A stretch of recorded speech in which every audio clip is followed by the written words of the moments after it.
Canada holds one powerful advantage that America cannot easily replace. As trade tensions grow, that advantage could put pressure on U.S. farmers in a way Washington may not be ready for. Canada supplies roughly 85% of the fertilizer American farmers spread every planting season, and Saskatchewan alone digs up about 36 times more of it than the entire United States. There is no domestic replacement. And as the trade war escalated through July 2026, American farm groups watch fertilizer prices with rising dread, because the geology that made them dependent on Canada cannot be rewritten by Washington. The dependency is not a talking point, it is structural and documented. The United States relies on imports for more than 90% of the potassium it consumes, and over 80% of those imports come from Canada. Saskatchewan's Athabasca and Elk Point deposits hold some of the largest and highest grade potash reserves on Earth, roughly 1.1 billion tons measured in potassium oxide equivalent. Set against that, American domestic mines account for less than 1% of global output. The gap between what American agriculture burns through and what American mines can dig up simply cannot be closed on any timeline that matters to a planting season, because opening a single new potash mine takes close to a decade and swallows billions in capital. The early days of the trade war answered that question definitively. When the Trump administration slapped its first 25% tariff on Canadian goods in early 2025, potash was caught up in it, and within days, American farm organizations filed formal objections. The administration folded almost immediately, cutting the potash rate from 25% down to 10% through a separate executive order inside roughly a week. That swift retreat is the single most revealing moment in the entire dispute. Washington imposed a full tariff, absorbed instant fury from its own farm state political base, and backed off within days. Even at the softened rate, the cost kept landing on American farmers. The pricing math explains why the blowback was so fierce. Before the tariff threats surfaced, potash traded around $450 per ton, according to the Illinois Production Cost Report. A full pass-through of a 25% tariff could have tacked more than $100 per ton onto Canadian source supply. American farmers consume roughly 5.3 million metric tons of potash a year. At an extra $100 per ton, the total burden approaches $530 million a year, absorbed directly by American agricultural producers. Reuters documented back in March 2025 that farmers on both sides of the border face soaring fertilizer prices, American growers squeezed on the input cost side while simultaneously facing Canadian retaliatory tariffs on the revenue side. Why can't America simply buy potash elsewhere? Parliamentary research on the potash relationship spelled it out plainly. Russia and Belarus rank as the next largest global producers, supplying roughly 15% of American imports between them. But Belarusian potash operates under Western sanctions, dating to the 2020 political crackdown, and Russian commodity exports are tangled in banking restrictions and geopolitical fallout from the 2022 invasion of Ukraine. Neither can serve as a stable, sanctions-compliant substitute for the 80+% market share Canada commands. Put simply, there is no alternative supplier on Earth capable of filling the hole a disruption to Canadian potash would tear open. This is where a fertilizer cost turns into a food supply crisis. Potassium is one of the three primary macronutrients, nitrogen, phosphorus, and potassium, that commercial farming cannot function without.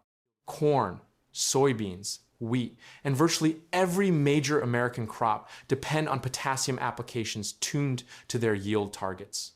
A farmer cannot simply skip potassium in an expensive year without accepting smaller harvests, because nutrient deficiency produces documented, predictable yield declines. So the choice is brutal: pay the higher price or grow less. And reduced output on the same acreage pushes prices upward on the food those crops eventually become. And if you want the real story behind how Canada is still holding its ground through tariffs, wars, and hard times, hit join below to join the membership for exclusive documentaries you won't see anywhere else about Canada's progress and rise through uncertainty. Canadian officials have understood this leverage clearly, and they have named it openly. Ontario Premier Doug Ford placed potash alongside electricity and oil when he laid out Canada's economic tools at the Council of the Federation. pointing out that Canada is America's #1 customer in the world and arguing the United States should feel the pain rather than Canada absorbing it endlessly.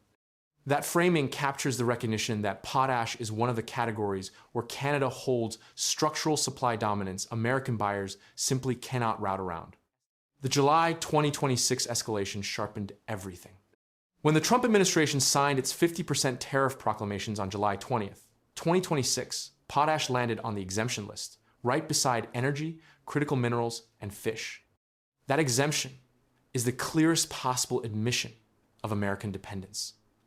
An administration willing to hammer wine, dairy, cement, furniture, and hockey equipment with 50% rates specifically carved potash out because taxing it would drive fertilizer costs into its own farm sector at a level Washington was unwilling to inflict on its agricultural base. The carve-out is a documented acknowledgement that potash is the one category America cannot afford to tax. Even with the exemption in place, the market carried the strain.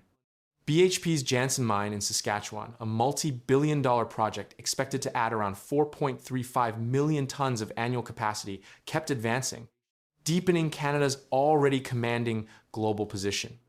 The potash import price index climbed from 164.5 to 186.5 over the course of the dispute, reflecting an uncertainty premium baked into the market even where exemptions applied.